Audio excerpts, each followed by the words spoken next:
2024 university of health science AMCAT exams के blunder सामने आ गए। कीज़ का एरर किया हुआ है, वो इनको नहीं करना चाहिए था। सिंध में पेपर लीक हुआ है, उन बच्चों को फजूल में नंबर मिल रहे हैं और जिन बच्चों ने ठीक लगाए इनकी की के अकॉर्डिंग वो गलत हो रहे हैं। एमकेट के स्टूडेंट मौजूद हैं, उनसे बात करते हैं और जानते हैं कि उन्हें किन मुश्किलात का सामना इस बार फिर पेश हुआ है। अहमद, मुझे ये बताइएगा किन मुश्किलात का सामना आपको 2024 में भी दरपेश हुआ है? एमडी कैट की जो आंसर किए वो पिछली बार की तरह इस बार भी रॉन्ग आई है। कुछ क्वेश्चंस आउट ऑफ सिलेबस भी आए हैं और हर बार इनका यही मसला होता है कि कोई ना कोई क्वेश्चन ये आउट ऑफ सिलेबस भी इंक्लूड कर देते हैं और काफ़ी सारी जो आंसर कीज़ होती हैं वो रॉन्ग होती है। जैसे पेपर कोड ए जो है उसमें कुछ आंसर्स हैं वो लगे हुए हैं, ठीक है, वही आंसर्स पेपर कोड बी में डिफरेंट हैं, ठीक है। तो ये तो मतलब एक काफ़ी बड़ा ब्लंडर है, बाकी बच्चों के साथ नाइंसाफ़ी है। हम फ़ाइका से भी जानते हैं फ़ाइका को किन मुश्किलात का सामना करना पड़ रहा है, क्योंकि अभी जो हमारे एग्ज़ाम्स का रिज़ल्ट क्लियर नहीं हुआ, लेकिन उससे पहले स्टूडेंट्स को आंसर कीज़ में इशू पेश हुए हैं। तो आपको क्या इशूज़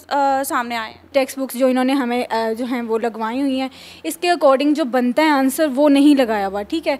तो बच्चों ने तो अपने लिहाज से जो उन्होंने पढ़ा हुआ है वो ही उन्होंने आंसर मार्क करना है और इनको जो है वो इतनी बड़ी यूनिवर्सिटी होकर इनको इतना नहीं ये सेंस है कि हम जो है वो आंसर कीज़ को कम से कम करेक्ट करें ताकि बच्चों के मार्क्स जो उनका हक़ है वो कम से कम उनको मिले। आप कह रही है कि जो आपके एमसीक्यूज़ ठीक थे आपको उसके अकॉर्डिंग मार्क्स नहीं दिए गए, वो आपके रॉन्ग किए गए आंसर्स? यस, ऑब्वियसली 5-6 सवाल। आपके पास कोई प्रूफ है? मेरे पास क्वेश्चन पेपर है, ठीक है, और आपके पास जो है वो यूएचएस की वेबसाइट पे आपके पास सारी कीज़ भी मौजूद हैं, ठीक है। आप उसके अकॉर्डिंग देख लें कि पेपर कोड के अकॉर्डिंग उधर क्या की मार्क हुई है और मेरे पास बुक के भी एविडेंस हैं, बुक की लाइंस हैं, सीधी सीधी बुक की लाइंस हैं जिसके अकॉर्डिंग आपका ये आंसर बनता है जो हमने लगाया करेक्ट, लेकिन उनका करेक्ट उधर मार्क नहीं है। सिर्फ आप ही को इशू है या दूसरे बच्चों को भी ये इशू फेस करना पड़ा? ये इशू हमारा अकेले का नहीं है, ठीक है, ये पूरे जितने भी बच्चों ने एग्ज़ाम दिया एमडी कैट का सबका है। जैसा कि आप जानते भी हैं कि इस्लामाबाद में अभी प्रोटेस्ट हो रहा है और हाई कोर्ट तक ये मामला चला गया हुआ है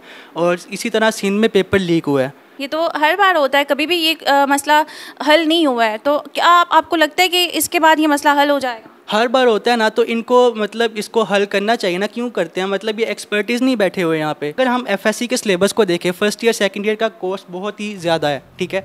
अब इन्होंने क्या किया हुआ है कि हर चैप्टर में से कुछ सिलेक्टिव टॉपिक्स रखे हुए हैं, पूरा चैप्टर भी नहीं रखा हुआ और कुछ चैप्टर्स हैं जो स्किप किए हुए हैं। जितना सिलेबस इन्होंने कहा उसमें से पेपर आएगा। मेरे पास यहाँ पे सिलेबस भी पड़ा हुआ है, दिखाना चाहे तो मैं वो भी दिखा सकता हूँ। दिखाएं मुझे, आपको क्या मसला है? यहाँ पे लिखा हुआ है in biology, chemistry and physics section 70% question will be recall and 30% will be application based. PMDC का सिलेबस है, इसमें सारा कुछ मेंशन है। अगर इन्होंने ये हमें सिलेबस अलॉट किया तो इसके अकॉर्डिंग हमारा पेपर क्यों नहीं बनाते, और अगर इसके अकॉर्डिंग पेपर बनता भी है तो इसकी जो आंसर कीज़ हैं वो करेक्ट क्यों नहीं करते? क्या इनका सिस्टम जो है इतना ही वो कमज़ोर है, इतनी ज़्यादा फ़ी ये बच्चों से लेते हैं, ये सिस्टम को अपना बेहतर क्यों नहीं करते? कितनी फ़ी आपने दी है? इस बार 8000 फ़ी थी एमडी कैट के टेस्ट की, पिछली बार 6000 थी, इस बार इन्होंने 8000 की और काफ़ी सारे बच्चे जो अफोर्ड नहीं कर सकते वो टेस्ट भी नहीं दे पाए। मोस्टली हमारा पेपर हमारे प्रोविंस से आता है, जैसे यूएचएस ने कंडक्ट करवाना तो वो पीटीबी से आएगा, लेकिन कुछ क्वेश्चंस आते हैं जो एफटीबी में से भी आते हैं, एसटीबी में से भी आते हैं और डिफरेंट कोर्सेज में से भी आते हैं।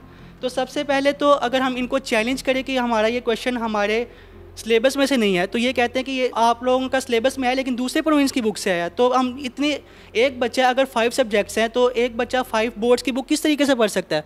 तो 25 बुक्स तो ये हो गई। तो ये 3 महीने का टाइम होता है तकरीबन, एफएससी के बाद 4 महीने का टाइम होता है, किस तरीके से कवर हो सकता है? यहाँ तो ये करें ना, सिर्फ एक बुक रख दे, पाकिस्तान टेक्स्ट बुक बोर्ड, पूरे पाकिस्तान का पेपर है। कीज़ में मसला है। आप अपने अकॉर्डिंग आप अगर अपने मार्क्स का अंदाज़ा लगाओ तो आपके कितने मार्क्स बन रहे हैं? मेरे 5 to 6 मार्क्स जो है ऐड हो रहे हैं। अगर मैं बात करूँ एमडी कैट के जो मेरिट है, ठीक है, इसमें आपका एक मार्क नहीं, इसमें आपकी 0.001% एज जो है वो भी मैटर करती है। काफ़ी बच्चों का 1 नंबर से एडमिशन रह जाता है, तो उनका अगर 1 नंबर ज़्यादा होगा तो उनका एडमिशन क्यों नहीं होगा? इस तरीके से मेरिट भी सारा ख़राब हो रहा है और जिन बच्चों ने वो आंसर रॉन्ग लगाए हुए हैं इनके की के अकॉर्डिंग वो ठीक हो रहे हैं, तो उन बच्चों को फजूल में नंबर मिल रहे हैं और जिन बच्चों ने ठीक लगाए इनकी की के अकॉर्डिंग वो गलत हो रहे हैं। इन्होंने जब की अपनी जो है वो अपलोड की, उसमें इन्होंने 2 क्वेश्चन डिलीट किए। एक एमसीक्यू जो है वो उन्होंने डिलीट किया करेक्ट, और एक जो एमसीक्यू उन्होंने डिलीट किया है वो बिल्कुल ठीक था। जिन बच्चों का ठीक था वो भी, उनको भी 1 मार्क ऐड हो गया, जिनका गलत था वो भी 1 मार्क ऐड हो गया। तो इनको चाहिए था कि ये क्वेश्चन क्वेश्चन देख कर डिलीट करें ना, कौन सा क्वेश्चन आउट ऑफ सिलेबस है, कौन सा क्वेश्चन रॉन्ग है। जो पाकिस्तान की एजुकेशन सिस्टम है उनको क्या पैगाम देना चाहती हो? सही सिस्टम नहीं संभाला जा रहा तो काइंडली आप जो है ना वो किसी और को अपनी सीट पर बैठा दें, ठीक है, क्योंकि मुस्तकबिल के साथ खेलने का आपको कोई हक नहीं। चले, आप कुछ कहना चाहते हैं हमारी पाकिस्तानी एजुकेशन?